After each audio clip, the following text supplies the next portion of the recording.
În acest reportaj vă voi arăta cât de coruptă este poliția, procuratura și justiția în România și cum omul simplu este furat cu ajutorul acestor instituții menite chipurile să stopeze criminalitatea. Veți vedea un caz în care aceste trei instituții nu doar că n-au stopat-o, dar chiar au încurajat-o. Acest reportaj nu ar fi fost posibil fără existența smartphone-ului, care înregistrează automat convorbirile telefonice. Aceste convorbiri arată o cu totul altă realitate față de cea pe care au încercat o subinspectoare de poliție să o creeze cu acoperirea unui procuror, unui prim procuror, unei judecătoare, unui președinte de judecătorie și chiar a unui procuror CEDO.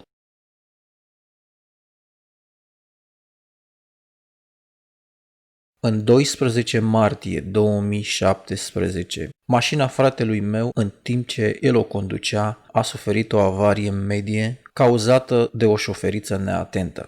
Au sărit airbag-urile, s-a strâmbat capota, o aripă, un far, radiatoarele și alte câteva piese de la roți, după cum se vede în constatarea făcută de firma de asigurare Asirom. Mașina putea fi condusă pe o anumită distanță, motorul mergea perfect, dar fără radiatoare se supraîncălzea. Fratele meu a decis să ia banii de pe asigurare pentru a-și lua o mașină mai mare, iar pe acesta mi-a donat-o mie. Toată reparația împreună cu piesele ajungea undeva la 500 de euro. Piesele din afară puteau fi schimbate și de noi, însă pentru airbag-uri, centuri și planșa de bord trebuia să se ocupe un profesionist. M-am informat pe la serviciurile din drumul taberei și am aflat că valoarea manoperei pentru interior se situa în jurul sumei de 100 de euro. M-am decis pentru serviciul auto Concept Car Service Vest SRL cu sediul pe Bulevardul Timișoara numărul 76D pentru că părea mai serios, fiind cel mai mare și cel mai arătos din zonă. Avea un site cu design atractiv, aveau cărți de vizită profesionale, bannere și panouri cu reclamă în zonă. Am vorbit vineri 26 mai 2017 cu recepționerul Nicolae Costin Laurențiu, care mi-a comunicat același preț cu cel de la celelalte servisuri și am convenit să aduc mașina în ziua următoare din locul unde fusese depozitată după accident. Mă gândeam că dacă sunt serios și fac treaba bine cu interiorul, voi face și exteriorul tot acolo. În data de sâmbătă 27 mai 2017, după ce am trecut pe la sediul Concept Car pentru a confirma ce vorbisem vineri, am dus mașina acolo așa cum convenisem cu o zi înainte. Un prim lucru ciudat a fost dispariția subită a recepționarului Nicolae Costin pentru a semna un act de confirmare a ajungerii mașinii în sediu, deși vorbisem cu el înainte și se aștepta să vină. Alo. Vă salut, domnul Costin. Am fost acum aproape o oră cu platforma cu golful. Da, vă rog, Da, vă ascult. așa. Păi, haideți să o trimitem încoace la 110, cred că. Bulevardul Timișoara 110 e aici. Bulevardul Timișoara 76 este la noi. Da. Și trebuie să luăm golful ăsta de la 110. Am înțeles. Vă aștept eu în afară. De fapt, el urmărea planul de a nu semna niciun act de predare-primire, de a sustrage apoi piese din mașină și de a umfla apoi nota de plată, după cum vom vedea. În locul lui de depozitare a mașinii s-au ocupat niște angajați de rang inferior. La întrebările mele privind sigilarea ei și alte proceduri tipice, aceștia m-au asigurat despre seriozitatea firmei, despre cum sunt ei lideri de piață și cum lumea are încredere în ei și cum nu pot ei să facă față cererilor. Și era destul de logic ce spuneau. Un scandal le-ar fi adus reclamă negativă și distrugerea imaginii proprii, iar posibilitatea unei fraude mi s-a părut și mie improbabilă la acea dată. Așa că, după câteva zeci de minute de așteptat după Nicolae Costin, în cele din urmă am decis să plec bazându-mă pe încrederea într-o firmă serioasă. Oricum, nu se putea face un inventar al pieselor în acel moment. Existând deja un inventar făcut de constatarea Asirom, nu mi-a trecut prin cap că cineva ar fi atât de neinspirat încât să sustragă piese din mașină, dar uite că exact așa s-a întâmplat până la urmă cu acoperirea unor compliși din poliție, parchet, judecătorie și chiar CEDO. O zi mai târziu, în 28 mai 2017, i-am trimis angajatului Nicolae Costin un e-mail prin care îi confirmam cerința inițială pentru reparația exclusiv a interiorului mașinii, adică înlocuirii planșei de bord și a centurilor de siguranță.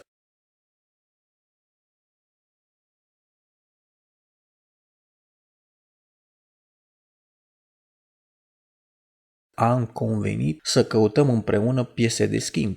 În urma unei discuții telefonice din data de 8 iunie 2017, m-a convins că prețurile de pe piață pentru o altă planșă de bord sunt prea mari și că se angajează el să găsească o soluție mai bună pentru reparația interiorului. Alo, bună ziua. Bună ziua, cu domnul Costin Nicolae. La telefon, vă rog, vă ascult. Vă salut, Baldovin sunt. Am adus acum 2 săptămâni jumate Da. un Golf, un Volkswagen Golf 5. Cu cel cu Da. lovit în Da, bord și față. cu bordul și cu toate cele. Da, da. Ce noutăți mai aveți? Încă mai caută colegul meu prin dezmembrări, că am găsit niște prețuri foarte, foarte, foarte mari la planșa de bord, adică e relativ comparabil cu ceea ce e nou. Cât de mare ați găsit? Undeva la 2000 și un pic de lei mi-au cerut niște băieți, ceea ce mi se pare extraordinar de mult, că la banii ăștia mai pun încă atât și iau una de dezmembrat. Corect, da. Să Nu mai știu caut și eu cum să atunci zic. și mai vedem. Dacă puteți, da, mi-ar fi de mare ajutor. Mhm. Da. Ne concentrăm, după cum am spus pe e-mail, întâi pe bord și pe aia mai vedem noi. Că Da, arată mai ușor. exact. Da, exact. Nu, dar bordul este chestia de care m-am avut și v-am zis, am primit niște prețuri care mie personal mi se pare exagerate. Mhm. Însă după aproape 2 săptămâni nu am primit nicio ofertă de preț pentru piese și manoperă.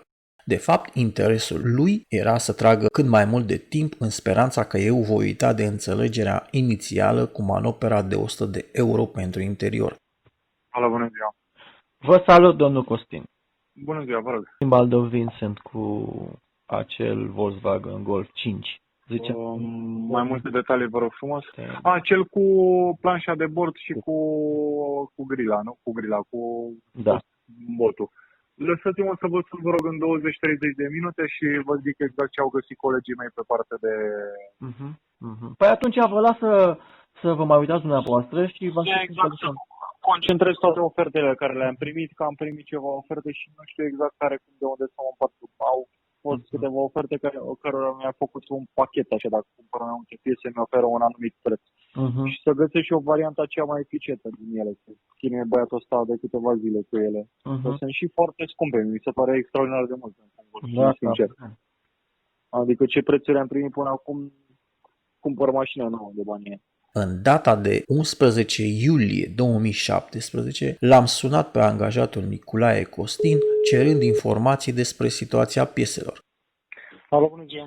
Vă salut, domnul Costin. Bună ziua. Baldovin sunt cu acel Volkswagen 5. Cred că deja a trecut o lună de atunci. Volkswagen 5.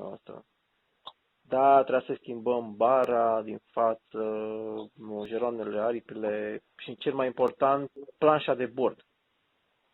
Gata, știu, cu Golful. V-am trimis o ofertă pe mail, nu m-a mai sunat nimeni, nu mi-a mai răspuns nimeni la oferta respectivă. Pe e-mail? Da, o aveți pe mail de când am discutat ultima oară. Cu oferta cap-coadă pentru toată reparația mașinii. Este un Golf 5 negru lovit în față, corect? Da. N-a venit nimic la mine. Doc, poți să mai trimis, te rog, o ofertă de la Golf 5, ăla cu airbag-urile buguite? După ce a mințit că îmi trimisese deja un e-mail, până la urmă mi-a trimis un document în format Excel cu costurile necesare reparației. Dar, surpriză, acestea se ridicau la suma de 14.226,21 RON. Această sumă era cu mult față de prețurile de pe piață ale totalului pieselor și manoperei montării lor. Mai mult decât atât, din comparația cu constatarea Asirum, se poate vedea că numărul de piese ce ar fi trebuit schimbate conform devizului serviciului de reparație auto Concept Car Service West era cu 10 mai mare decât cel inițial, ajungând la 35. Dacă instituțiile abilitate și-ar fi făcut datoria, numai compararea celor două documente constatatoare între ele ar fi fost suficientă spre a vedea că la cel de la Concept Car erau adăugate piese în plus spre a fi schimbate, adică scoase din mașina mea. Însă, la acel moment, încă credeam că nu ar risca un scandal care l-ar face antireclamă. După discuții telefonice ulterioare, am decis de comun acord să mă ocup doar eu de achiziționarea pieselor, iar ei să facă doar manopera. Odată cu noile costuri, suma pentru manopera a ajuns la peste 50% din ceea ce mi se spusese anterior, respectiv 798,29 RON, încălcând astfel articolul 64 din Codul Consumului, adică legea numărul 296 din 2004, care spune, citez, operatorul economic care în rețeaua de distribuție oferă spre vânzare produse sau servicii trebuie să indice prețul de vânzare sau tariful practicat și prețul pe unitatea de măsură conform reglementărilor legale în vigoare. Am încheiat citatul.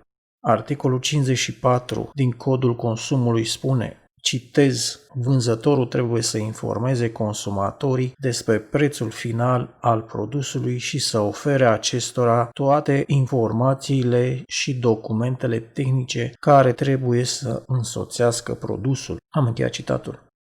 Dar am preferat să accept această sumă din dorința de a face cât mai repede reparația. În data de 27 iulie 2017 am dus planșa de bord și centurile de siguranță la sediul Concept Car Service West, Nicolae Costin, spunând că voi fi sunat după ce acestea vor fi montate. Am revenit în data de 8 august 2017 cu un apel telefonic către el, dar acesta nu mi-a confirmat începerea lucrării, spunându-mi să revin cu un alt telefon a doua zi pentru noi informații. Alo, bună ziua. Vă salut, sunt Baldovin cu Volkswagen. Da, bună ziua, vă rog. Ce noutăți mai aveți cu bordul? Lăsați-mă să ajung la serviciu, nu știu dacă mai reușesc să prind astăzi, dar mâine cu siguranță pot să vă dau informații. Pe la ce oră să vă sun mâine? Haideți să ne zi mâine la 12, vă rog. Bine, vă sun la 2. Bine, bun, mulțumesc, la revedere. De atunci n-am mai răspuns la telefon până în data de 16 august 2017, când mi-a comunicat refuzul de a efectua schimbarea planșei de bord și centurile de siguranță, pe motiv că serviciul în cauză nu efectuează decât manopera totală la prețurile indicate în documentul trimis via e-mail în data de 11 iulie 2017. Alo, bună ziua. Vă salut, domnul Costin, sunt Baldovin. Bună ziua. Da, vă rog, vă În ascult. ce stadiu mai suntem? S-a făcut bordul? Nu, n-am făcut nimic la bot pentru că nu am ce să fac, adică trebuie făcut tot ceva ce v-am dat eu în oferta respectivă. Fără ce vreo piesă lipsă de acolo, sunt strict piese conexe. Păi n-ați putut să puneți bordul? Nu, dar ideea este că nu m-am apucat de bord până nu știu ce fac exact cu restul mașinii, pentru că nu fac decât să blochez, jucăm un ping-pong ăsta care nu e... Păi dar de ce nu mi-a spus, domne, că nu vreți să faceți bordul de la început, din primul moment? După 2 luni spuneți că nu puteți să faceți. Vi se pare normal? Un răspuns din partea dumneavoastră, că aveți o ofertă de 3 luni de zile pe mail, din care îmi ziceți că vreți să faceți 10% din mașină. Păi vi-am spus, nu vi-am dat răspunsul.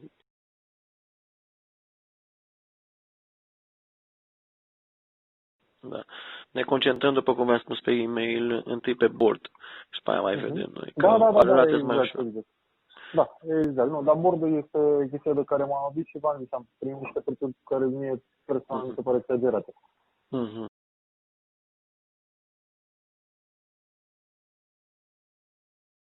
Păi nu e adevărat. Chiar și atunci când am ajuns cu ea la dumneavoastră, puteam să-mi spuneți. Sau mă rog, când mi-ați dat oferta aia. Poate reparant. Dumneavoastră mi-a spus mie că vreți să reparați cap-coadă toată mașina. Eu vi-am spus că vreau să schimb bordul și vreau să schimb anumite piese de acolo. Și dumneavoastră mi-a spus să vin. Nu se poate repara mașina decât cu toate piesele ofertate de către noi acolo. Păi și asta trebuia să-mi spuneți acolo în oferta aia nenorocită, că nu puteți, nu mă dați spus dumneavoastră acolo, că nu scrie. Nu scrie așa ceva. Ne concentrăm, după cum v-am spus pe e-mail, întâi pe bord și pe aia mai vedem noi. Că Da, exact. Da, exact. Bine, ok. Bun. Când veniți să recuperați mașina de la noi? O să vin să recuperez mașina, ce să fac Perfect, acum? vă aștept. Așa ceva este contrar cu articolul 28 din Codul Consumului care spune, citez, se interzice refuzul vânzării unui produs sau prestării unui serviciu către un consumator fără un motiv justificat conform prevederilor legale în vigoare. Am încheiat citatul. Articolul 10 din această lege spune, citez, este interzisă condiționarea vânzării către consumator a unui produs, de cumpărarea unei cantități impuse sau de cumpărarea concomitentă a unui alt produs sau serviciu.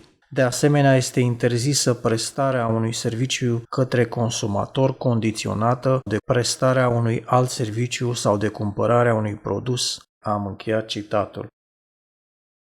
În data de 17 august 2017 mi-a trimis următorul mesaj SMS. Citez. Bună ziua! Ținând cont că nu putem ajunge la o înțelegere, șeful meu a dat termen până mâine ora 9 să ridicați mașina, în caz contrar, acesta va fi garată pe Bulevardul Timișoara. Vă mulțumesc, am încheiat citatul. În data de 22 august 2017, fratele meu împreună cu un alt mecanic auto au mers la sediul Concept Car Service West pentru a prelua mașina. După cum am anticipat, cum au ajuns acolo, au constatat lipsa mai multor piese din ea, printre care și a bateriei. Am fost solicitat într-o zi să merg cu el să-i văd mașina care era lovită și să-i spun ce să mai poate face cu ea, mașina fiind într-un service, să-i spun ce să mai poate face cu ea, ce piese trebuie să cumpere și, mă rog, ce mai e necesar. Sau La asta. Concept Car, da? La Service Concept Car acolo. Da, la Service Concept Car. Am ajuns acolo,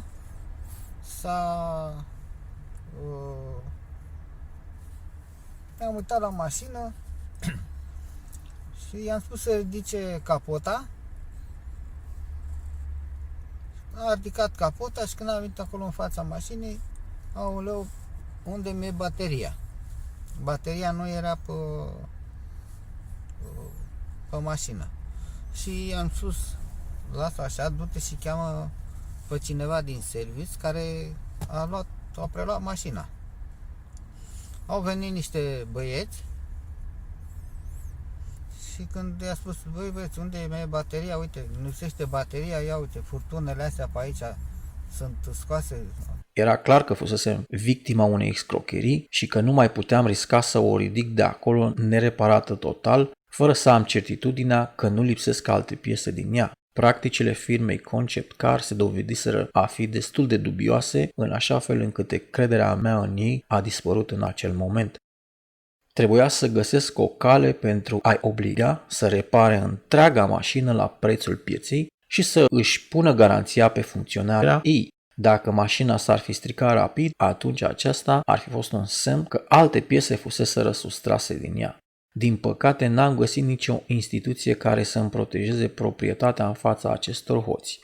De aici încolo lucrurile au devenit și mai murdare odată cu sesizarea autorităților. Am făcut o plângere penală la parchetul de pe lângă judecătoria sectorului 6, în care am pus copii a celor două avize spre a se vedea diferența de piese lipsă, împreună cu datele mecanicului care l-a însoțit pe fratele meu, ce a fost ulterior de acord să fie martor.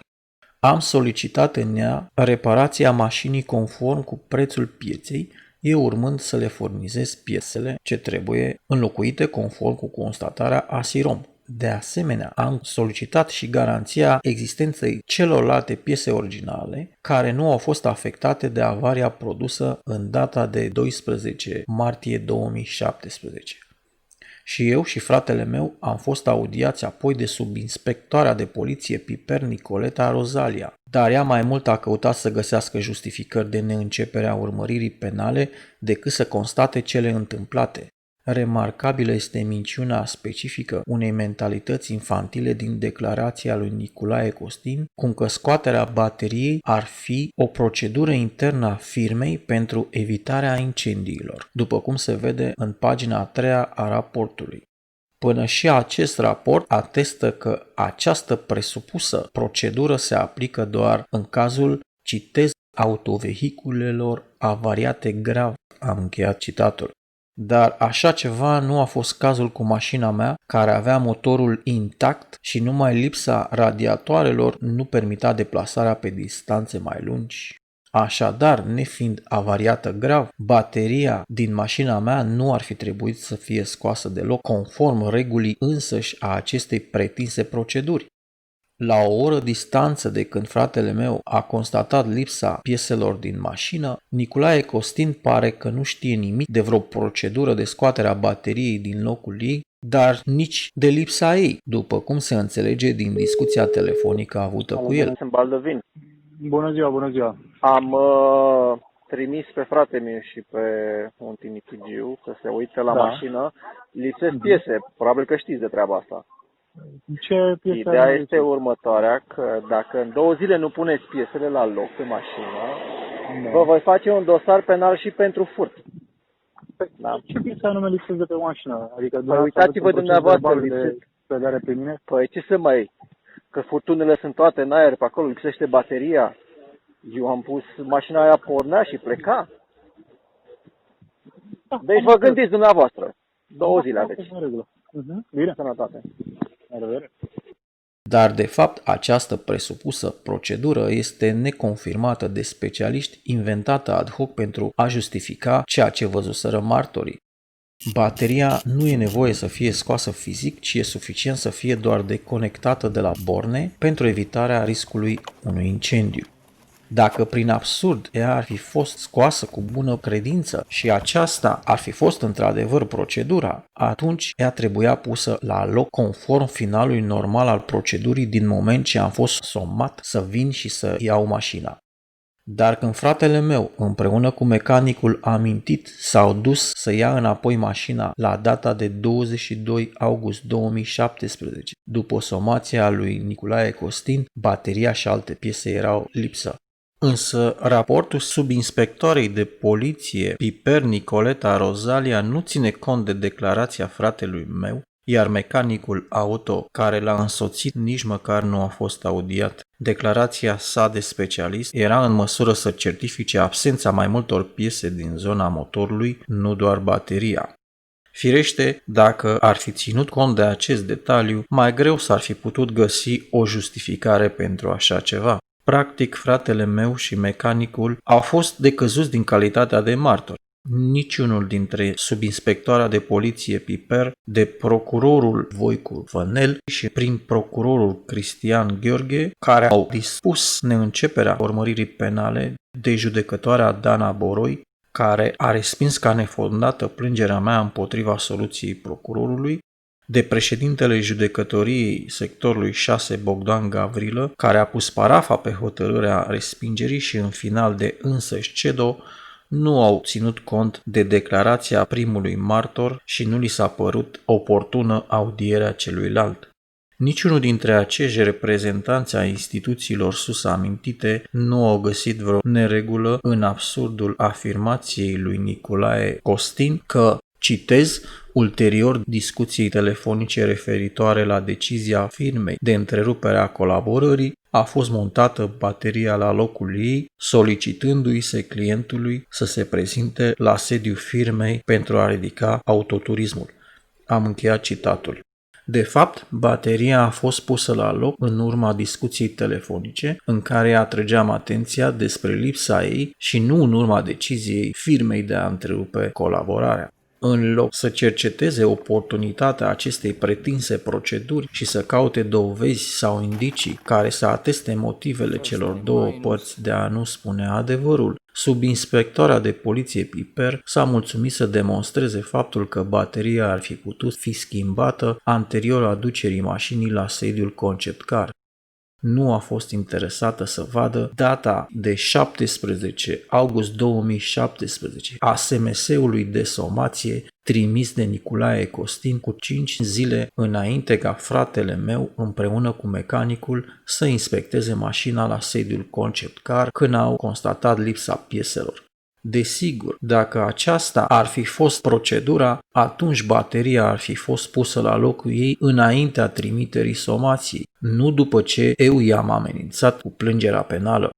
Subinspectoarea de poliție Piper a luat practic de bună declarația lui Nicolae Costin în defavoarea declarației martorilor și a documentelor care o dovedeau ca fiind una mincinoasă. De asemenea, scoaterea bateriei de la locul ei nu i s-a părut suspectă nici procurorului Voicu Vănel, nici prin procurorul lui Cristian Gheorghe, nici judecătoarei Dana Boroi, nici președintelui judecătoriei sectorului 6 Bogdan Gavrilă și nici celor de la CEDO.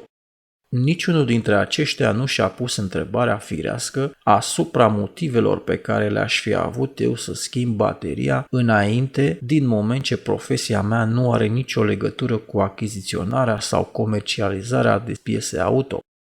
În schimb, profesia de recepționer caroserie a lui Nicolae Costin și a activității firmei Concept Car, care puteau comercializa aceste piese împreună cu o vastă tradiție a societăților comerciale pentru înșelarea cetățeanului, nu li s-au părut motive de suspiciune. Apoi, în raportul subinspectoarei de poliție Piper, există o justificare hilară pentru faptul că Nicolae Costin a dispărut din sediul firmei pentru a nu întocmi un proces verbal de predare-primire, deși cu o oră înainte fusesem să-i cer confirmarea prețului și aducerii mașinii la sediu. A existat o discuție telefonică cu Nicolae Costin în acea zi în care eu îi ceream sprijinul pentru a închiria o mașină platformă și de a aduce mașina mea la sediul Concept Car. Dar, la audieri, el a susținut că nu aș fi ajuns cu mașina platformă în sediul Concept Car, fiind cumva pierdut pe drum. Imaginați-vă povestea de adormit copiii, cum că o mașină platformă, venită de nicăieri, a intrat în garajul unde era mașina mea garată, a luat-o de acolo, fără să observe nimeni, și a dus-o în sediul Concept Car, lăsând-o acolo în lipsa oricărui proprietar. Puteți să credeți această versiune? Și totuși această născocire a fost însă crezută de 6 oameni din poliție, procuratură, judecătorie și în final CEDO. Chiar dacă acest fenomen improbabil s-ar fi întâmplat, Nicolae Costin tot ar fi trebuit să întocmească ulterior acest act constatator în urma discuțiilor telefonice în care se aude cum confirmă că știe cine este proprietarul mașinii. Alo. Vă salut, domnul Costin. Am fost acum aproape o oră cu platforma cu Golful. Da, vă rog, Da, așa. La câteva zile după lăsarea mașinii la sediul Concept Car, am avut următoarea discuție telefonică cu Nicolae Costin. Alo, bună ziua. Bună ziua, vă salut, Baldovin mă cheamă. Am adus sâmbătă un Volkswagen 5 la dumneavoastră. Cel cu planșa de bord cu toate cele. Da. Caută băieții acum piese, inclusiv prin dezmembrări, să vedem exact care este cea mai ok variantă. Da. V-am trimis un e-mail dacă l-ați găsit. L-am primit, doar că din păcate nu am reușit eu să-l prioritizez, ca să zic așa, dar în momentul de față suntem în stadiul în care căutăm piese pentru mașina noastră să vedem cum putem să reparăm cât mai eficient. De asemenea, e-mailul trimis de mine în data de 28/5/2017, la o zi după lăsarea mașinii la sediul serviciului de reparație auto Concept Car, ar fi putut fi un indiciu că fusesem într-adevăr acolo. Din păcate, subinspectoarea de poliție Piper nu a dorit să verifice căsuța mea poștală electronică, împreună cu data trimiterii acestui mesaj, pe care eu am fost dispus să o prezint la audieri. Reticența sa nu mi s-a părut inițial de bănuit. Am crezut că nu mai e nevoie și de aceasta, în condițiile în care existau atâtea probe. Însă, de fapt, subinspectoarea de poliție Piper nu vrea să mai muncească pentru a găsi justificare în favoarea Concept Car și pentru această probă. Desigur, Nicolae Costin nu a întocmit acest proces verbal când am adus mașina în sediul Concept Car și nici ulterior, pentru că interesul lui era să evite facerea unui inventar pentru ca apoi ori să scoată o sumă mai mare de la mine, ori să scoată piese din mașină. Dorind să nu lase urme prin acest e-mail, el a decis să nu răspundă e-mailului din data de 28 mai 2017 decât tocmai pe 14 iunie, cerându-mi să-l contactez doar telefonic. Însă n-a bănuit că smartphone-urile înregistrează convorbirile și că eu puteam să mă întorc la aceste înregistrări pentru a le folosi ca probă ulterior când îmi voi fi dat seama că am fost victima unui furt. Aceasta a fost greșeala lui și a celor care l-au acoperit ulterior. O altă minciună este cea de la pagina a doua a raportului subcomisarei Piper, care afirmă că, citez, persoana vătămată afirmă că a stabilit cu angajatul Costin ca, după o evaluare a avariilor, să fie contactat telefonic în perioada imediat următoare pentru a-i se comunica o ofertă de preț pentru repararea autovehiculului. Am încheiat citatul. Această afirmație pleacă de la un adevăr, dar comunică de fapt o minciună, respectiv că eu nu aș fi discutat un preț cu Nicolae Costin înainte de a aduce mașina la sediul firmei Concept Car. De fapt, eu am discutat cu el înainte reparația exclusivă a interiorului mașinii, unde piesele ce trebuiau înlocuite erau clare. Această afirmație se referă la oferta ulterioară pe care Nicolae Costin s-a oferit să mi-o facă pentru repararea întregului autovehicul. Dacă ar fi fost o ofertă bună, aș fi continuat să repar întreaga mașină și în exterior tot acolo. Însă eu inițial am cerut repararea doar a interiorului și Piper știa acest lucru pentru că i-am comunicat această informație atunci când am dat declarația.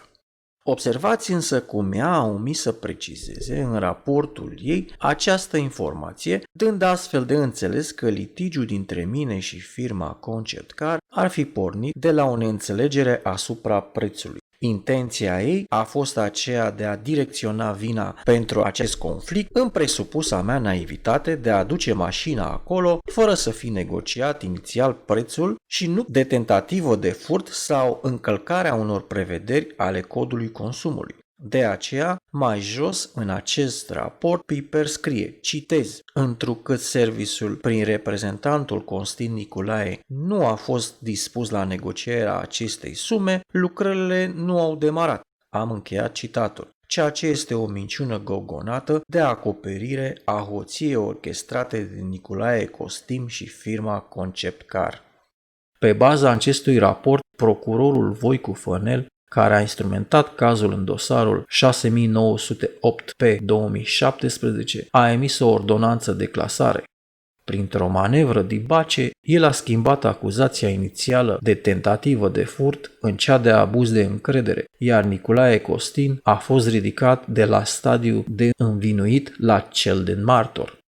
În ordonanța emisă la 11 septembrie 2018, acesta face o separare, numită în termeni juridici disjungere, între cercetările pentru abuz de încredere și tentativă de furt. Interesant este faptul că, deși cercetările s-au concentrat pe infracțiunea de abuz de încredere, promițând cercetări ulterioare pentru infracțiunea de furt, totuși ordonanța în cauză face referire și la infracțiunea de furt, după cum arată însuși raportul subinspectorului de poliție Piper. Nu exista un motiv real de includere a infracțiunii abuzului de încredere în cercetare, iar dacă tot s-a deschis spre cercetare această a doua infracțiune, nu exista un motiv real de separare a celor două infracțiuni, deoarece faptele au fost aceleași, iar alte cercetări nu s-au mai făcut. Dovadă este faptul că mecanicul martor nu a fost audiat și la mai bine de 3 ani de la acest eveniment nu există vreo informație despre vreun dosar nou. Am strâns toate acestea de mai sus într-o completare la plângerea inițială împreună cu înregistrările convorbirilor telefonice pe care le-ați auzit și le-am depus la parchetul de pe lângă judecătoria sectorului 6 în luna octombrie 2018. În data de 27 noiembrie 2018, prin procurorul Cristian Gheorghe a emis o a doua ordonanță de clasare pentru acest dosar, ca răspuns la plângerea mea față de ordonanța procurorului Voicu Fănel. Ca să fie meniul complet, la finalul ei am fost obligat la 30 de lei cheltuieli judiciare. Împotriva acestei ordonanțe de clasare am făcut plângere în luna decembrie 2018 la judecătoria sectorului 6, în care precizam simplu că cercetările nu au dispus expertiza specializată pentru a analiza veridicitatea afirmației angajatului Nicolae Costin, cum că ar fi scos bateria din locul său pentru a evita un incendiu și că nu a fost audiat martorul care a constatat lipsa mai multor piese din zona motorului. În data de 19 februarie 2019, judecătoarea Dana Boroi, susținută de președintele judecătoriei sectorului 6 Bogdan Gavrilă, practic relua ce se spusese anterior, respectiv că nu ar exista, citez, probe care să ateste că angajații SC Concept Car Service Vest și-au însușit piese de la autoturismul persoanei vătămate. Am încheiat citatul. În absurditatea formulării specifice limbajului juridic, întreb oare prin ce mai sunt persoană vătămată dacă nu există probe de vătămare la singura sursă ce mă putea vătăma. Remarcabilă este eroarea sau intenția premeditată de eroare de dactilografiere, prin care în loc de accidentul din 12 martie 2017 s-a scris ca prin minune, citez, incendiul din 12 martie 2017. Am încheiat citatul, în urma căruia nu a existat de fapt niciun incendiu. Acest termen eronat, incendiu, induce în eroare spre a justifica scoaterea bateriei din interiorul autoturismului sus menționat pentru a evita un incendiu, așa cum a declarat angajatul Nicolae Costin. Așadar, camera preliminară a judecătoriei sectorului 6 a respins ca nefondată plângerea, în felul acesta fiind epuizate căile de atac. La final, pe lângă faptul că nu mi s-a oferit vreo garanție a repunerii pieselor la locul lor, am fost obligat de data asta la plata a 100 de lei cheltuieli judiciare. Nicio altă instanță de rang mai înalt, precum Tribunalul, Curtea de Apel sau Înalta Curte de Casație și Justiție, nu mai primeau atacarea acestei hotărâri definitive. Prin urmare, am decis să o atac la CEDO printr-o plângere redactată câteva luni mai târziu. Răspunsul CEDO a fost că plângerea este inadmisibilă. Recent am vizitat sediul Concept Car, unde am constatat că această firmă a dispărut pur și simplu, la fel ca însăși mașina mea. Angajații de la noua firmă mi-au spus că nu au legătură cu Concept Car și că aceasta ar fi dat faliment. Simțindu-se încurajați de acești adevărați bodyguards ai infractorilor, ei au plecat cu mașina mea cu tot.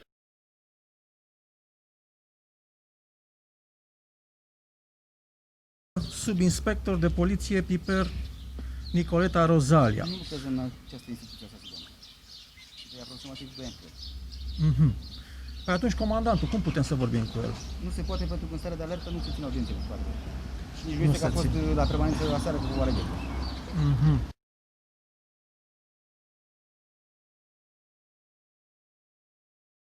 Nu este temeiul meu să arestez parchetul sectorului 6.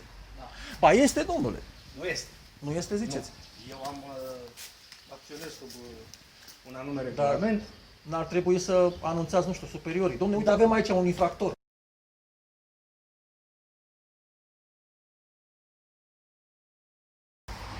Suntem la judecătoria sector 6 și încerc să vorbesc cu acest judecător. Vreau să îi iau interviu.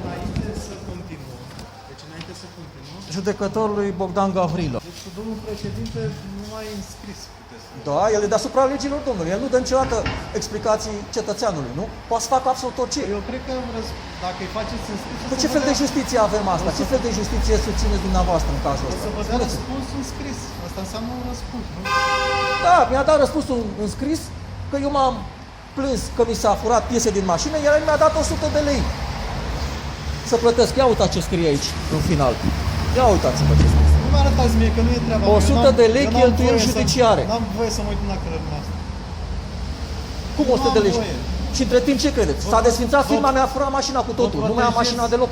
Prin faptul că eu nu mă uit, vă protejez datele dumneavoastră personale. N-am voie să vă pun datele actele. Oricum nu le țineți minte. Este hotărârea Cum facem să ajung să spun acest... Este hotărârea noastră judecătorească și n-am voie să mă uit în ea. Cum facem să ajung la acest judecător și să-mi dea o explicație? În sala de ședință a spus la domnul judecător. Da, dar să vină încoace să vorbească. De ce el nu vorbește? E deasupra legilor, nu? El e deasupra, e supra-om. Păi dumneavoastră vedeți ce sistem susțineți. Susțineți un sistem criminal, ucigaș și infracțional. Acest sistem, ia uitați, a dus la dispariția mașinii mele, mi-au furat-o pur și simplu. Păi frumos, că de-aia zice jandarmeria apără hoția, că asta apărați, o hoție. E frumos ce sistem apărați? Iată ce a ajuns România anului 2020, o țară guvernată de dictatura infracțională. Dacă ești prejudiciat și faci demersuri pentru recuperarea prejudiciului, ajungi și mai prejudiciat. România a ajuns o țară a hoților sub patronajul CEDO și a Occidentului în general.